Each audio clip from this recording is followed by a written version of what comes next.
UP triple S C assistant accountant का form जो भी कैंडिडेट आप सभी भर रहे हो, यहाँ पर EWS सर्टिफिकेट को लेके कई कैंडिडेट्स कहीं ना कहीं परेशान होते हैं। उसके लिए मैं आपको बता दूं कि EWS कैंडिडेट के लिए जो भी कैंडिडेट जो कहीं ना कहीं इस फॉर्म को भर रहे हो, सबसे पहली चीज़ कि जो आपका सर्टिफिकेट है, मैंने आपको ऑलरेडी बताया हुआ है कि जब भी आपका 1 अप्रैल आपका आए उसके बाद आप अपने सर्टिफिकेट के लिए अप्लाई कर दो, क्योंकि सर्टिफिकेट आपको पता है कि 31 मार्च को ही एक्सपायर हो जाता है। ठीक है, तो सेम यही चीज़ यहाँ पे आपकी बताई गई है। जब यहाँ पे अगर आप जाओगे नोटिफिकेशन के पॉइंट 2.4 नंबर पे, उसमें साफ साफ ये चीज़ लिखी हुई है कि जो भी कैंडिडेट जो EWS कैटेगरी से बिलोंग करते हैं, उनका जो सर्टिफिकेट है वो आपका 1 अप्रैल 2023 से 11 मार्च 2024 के बीच में बना होना चाहिए। ध्यान में ये चीज़ रखने वाली है कि इस बीच में बना होना चाहिए। अगर ये 11 मार्च के बाद का होता है सर्टिफिकेट, आप मतलब बाद में बनवाते हो,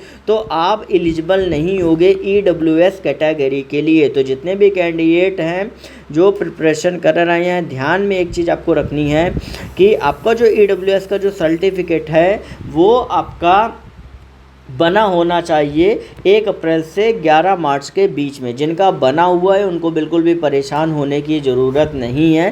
ठीक है, अगर आपने अभी भी नहीं बनवाया है तो 1 महीना अभी भी आपके पास है। अगर आप ये सोच रहे हो कि नहीं है कि आपका 31 मार्च को एक्सपायर हो जाएगा, तो आपको परेशान होने की ज़रूरत नहीं है, क्योंकि आप अगर इस बीच में बनवा लेते हो और DV में अगर इस बीच का भी दिखाते हो और उस टाइम पे वो आपका लेटेस्ट वाला अवेलेबल नहीं होता है, तो भी कहीं ना कहीं आपका चल जाएगा।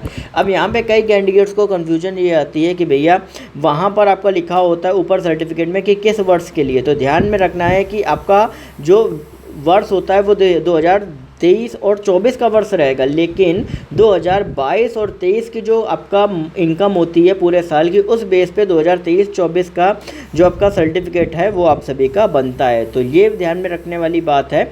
और जितने भी कैंडिडेट जो कहीं ना कहीं प्रिपरेशन कर रहे हैं, बाकी ये चीज़ ध्यान में रखें। बाकी इससे रिलेटेड अपडेट्स आपको यहाँ पे मिलते रहेगी। चैनल को सब्सक्राइब करके बेल नोटिफिकेशन आइकन को ऑल पे ज़रूर करें। और अगर आपको कोई भी क्वेरी है तो इंस्टाग्राम पे पूछ सकते हैं, टेलीग्राम ग्रुप को ज्वाइन कर लेना। आपको लिंक आपको डिस्क्रिप्शन में दिया गया है।